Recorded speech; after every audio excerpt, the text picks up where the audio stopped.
How to do iPhone split screen. Hello guys, this is Atticus and welcome back to another tutorial video.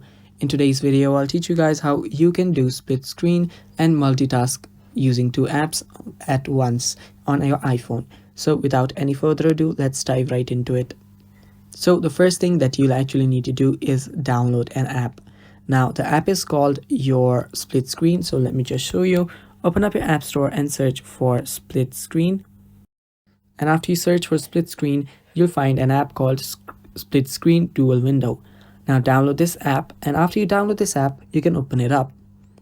Now as you can see, with this app you can actually just use your split screen. Now as you can see, you can use your Facebook, your Instagrams, and your apps as well. So all you have to do is just use any app that you want, and then you can play around with this. As you can see, you can just change your size of the screen. There you go. There you have your YouTube, and on the bottom you have your Facebook.